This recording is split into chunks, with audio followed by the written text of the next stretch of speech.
Para saudara dan saudari yang Tuhan cintai, selamat pagi dan selamat bertemu dalam renungan harian edisi hari Jumat tanggal 5 Juni 2020. Mengawali hari yang baru ini, kita hendak mendengar dan merenungkan sabda Tuhan. Sebelum kita mendengar dan merenungkan sabda Tuhan, marilah kita berdoa. Dalam nama Bapa dan Putra dan Roh Kudus. Amin. Allah Bapa yang Maha Kuasa, syukur dan limpah terima kasih kami haturkan kepadamu, karena Engkau telah menganugerahkan hari yang baru untuk kami nikmati ini. Syukur dan limpah terima kasih karena Engkau telah menyertai kami dalam istirahat semalam, sehingga kami boleh bangun kembali di pagi yang indah ini dengan sehat walafiat. Mengawali seluruh rangkaian kegiatan kami di sepanjang hari ini, kami hendak mengawalinya dengan mendengar dan merenungkan sabda Tuhan. Bersabdalah ya Tuhan, kami siap untuk mendengarkan. Semoga sabdamu yang kami dengar dan kami renungkan bersama menjauh seluruh kehidupan kami di sepanjang hari ini. Terpujilah Engkau Bapa, Putra dan Roh Kudus, kini dan sepanjang segala masa. Amin.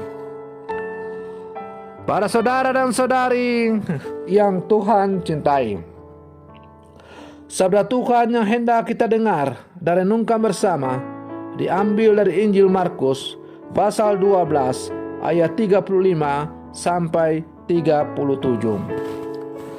Tuhan sertamu. Inilah Injil Tuhan kita Yesus Kristus menurut Santo Markus. Pada suatu hari, Yesus mengajar di bait Allah, katanya, bagaimana ahli-ahli Taurat dapat mengatakan bahwa Mesias adalah anak Daud?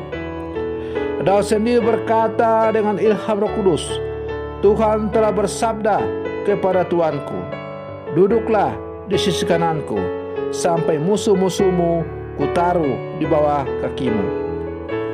Jadi Daud sendiri menyebut dia tuannya. Bagaimana mungkin ia sekaligus anaknya? Orang yang besar jumlahnya mendengarkan Yesus dengan penuh hikmat. Demikianlah sabda Tuhan. Para saudara dan saudari yang Tuhan cintai, kalau kita membolak-balik kitab suci, khususnya bacaan Injil, maka selama kurang lebih 3 tahun Yesus tampil di muka umum untuk mewartakan Injil Kerajaan Allah, Yesus banyak menghadapi konflik-konflik dengan tokoh-tokoh masyarakat. Entah itu dengan tokoh agama seperti ahli-ahli Taurat, orang Farisi, atau dengan para penguasa. Konflik dengan para ahli Taurat dan penguasa bukanlah konflik yang ringan. Konfliknya meliputi persoalan hukum dan kewibawaan penguasa pada saat itu. Berbagai cara diupayakan oleh para penguasa untuk mencari-cari kesalahan Yesus. Namun, menghadapi semuanya itu, Yesus tidak pernah membalas dengan kejahatan. Yesus tidak meminta dukungan orang banyak untuk bersama-sama menyerang balik pihak yang berkonflik dengan dia. Yesus tidak mencari dukungan masyarakat untuk melakukan serangan balik yang mematikan terhadap orang-orang yang menyerang dia. Ia juga tidak mengeluarkan pernyataan-pernyataan emosional yang semakin membuat suasana semakin runyam. Meskipun mereka memfitnah dan menyebak Yesus, tetapi selalu dapat digagalkan dan diselesaikan Yesus dengan penuh kebijaksanaan. Bagaimana caranya? Yesus menyelesaikan setiap persoalan hidup yang dia alami dengan penuh hikmat. Karena ia adalah memang putra Allah, utusan Allah yang datang ke dalam dunia. Dan karena itu ia selalu dapat menyelesaikan persoalan, karena ia selalu menyerahkan dirinya kepada Bapaknya. Para saudara dan saudari yang Tuhan cintai, jawaban Yesus selalu didasarkan pada kitab suci. Misalnya ketika ia berhadapan dengan pertanyaan ahli Taurat mengenai jati dirinya. Simak saja bagaimana Yesus mengutip. Misalnya kitab Mazmur 110 ayat 1. Ia pada akhirnya membuat para ahli Taurat tidak bisa berkata apa-apa mengenai Mesias yang dikatakan sebagai anak Daud, tetapi juga disebut sebagai Tuhan oleh Daud. Bukan hanya pada perikop ini saja Yesus menjawab tuduhan-tuduhan atau pertanyaan-pertanyaan yang menjebak dia dengan mengutip nas-nas dari kitab suci. Hal ini menunjukkan betapa dalam pemahaman dan pengenalannya terhadap kitab suci, sehingga ia dapat menyelesaikan persoalan-persoalan dengan penuh hikmat. Para saudara dan saudari yang Tuhan cintai, sebagai murid-murid Yesus yang hidup di zaman sekarang, kita juga tidak luput dari berbagai persoalan-persoalan. Kita tidak luput dari persoalan-persoalan konflik yang kita hadapi dalam kehidupan kita. Dalam kehidupan kita sering berhadapan dengan situasi yang penuh dengan konflik.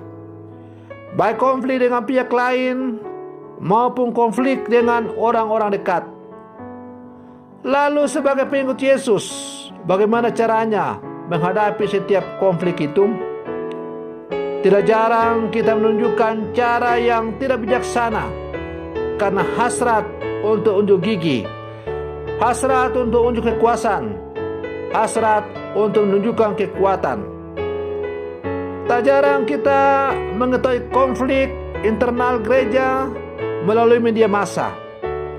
Ini memperlihatkan bahwa orang-orang yang notabene adalah pengikut Kristus lupa meneladani Yesus. Kadang-kadang kita membaca di surat kabar orang menyebarkan aib sesamanya, padahal dengan menyebarkan aib sesamanya itu, ia telah memperluas konflik dan membunuh sesamanya itu secara tidak langsung. Karena yang ditampilkan hanyalah luapan-luapan emosi belaka, tidak menunjukkan diri sebagai orang-orang berhikmat, sebagai murid Yesus. Sebagai pengikut Kristus, hendaknya kita meneladani Kristus dalam menyelesaikan setiap persoalan atau pertentangan, yaitu dengan berhikmat. Dan kita hanya bisa berhikmat apabila kita selalu mengandalkan kekuatan Allah dalam hidup kita. Dan kita hanya bisa mengandalkan kekuatan Allah kalau kita menjalin relasi yang intim dengan Dia. Bagaimana kita menjalin relasi yang intim dengan Dia? Salah satunya adalah dengan rajin membaca dan merenungkan sabda Tuhan yang tertulis di dalam kitab suci. Maka kitab suci adalah merupakan sumber dari segala hikmah dari Allah itu. Maka kalau kita memiliki hikmah dari Allah, jangan lupa untuk selalu mengawali hidupmu dengan membaca dan merenungkan sabda Tuhan.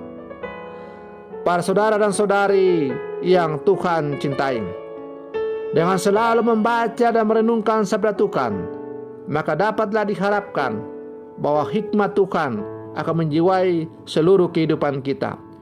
Dan kalau hikmat Tuhan selalu menjiwai seluruh kehidupan kita, maka dapatlah kita bayangkan bahwa dunia akan selalu diliputi oleh ketentraman dan kedamaian. Semoga permenungan saya ini sebagai menghantar kita untuk menjadi orang yang berhikmat di zaman sekarang, karena selalu mengandalkan Tuhan dalam seluruh kehidupan kita. Selamat pagi, Tuhan Yesus memberkati.